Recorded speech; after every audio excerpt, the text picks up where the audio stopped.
When I moved in here in the 80s, it was a very rough neighborhood. There were shootings every night, drug dealing, pit bull dog fighting in the park. And I just decided with some few other neighbors that we need to change this. Either we move out or we change it. So we decided that we could apply for some money, some grants, put in a bunch of native plants in the 6 acres we have up here, native California plants, and then we ripped all the asphalt off. The park department didn't really want this land. It was sort of far away. It's on the southwest corner of San Francisco, and it's far from downtown, so it really fell into decay. Lots of asphalt, broken glass.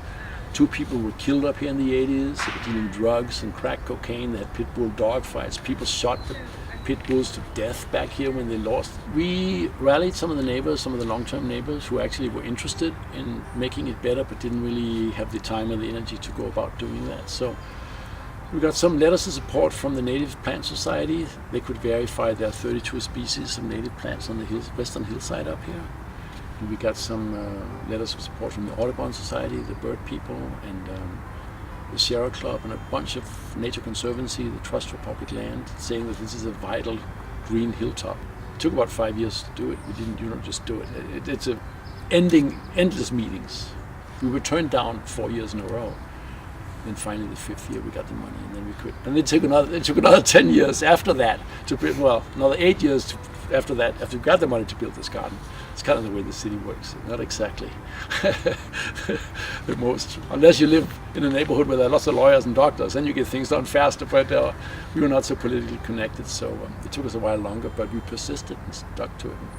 And you infuse a park with a better crowd that have better activities in their lives, and you can change things. So that was very much an impetus for creating this place, that we needed to do something to just turn it around. Because people would say, oh, I don't dare send my children to this park, they're going to get jumped. It was just known that it's a bad place to come. So any neighborhood anywhere in the nation can become fantastic if you get a dedicated group of people to just rip out the asphalt. Anybody can do that, actually.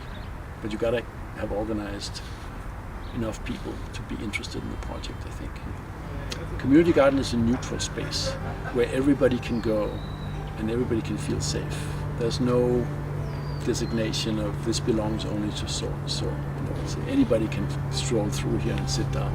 And so we gotta have big green areas in all our urban areas, especially now. People are moving across the world, whether it's Africa, Asia, Europe, America. They're moving into the cities from the countryside. So if you make everything concrete, it's going to be a disaster. So you need breathing holes like these where people can just be respectful and relaxed. It's really urgent.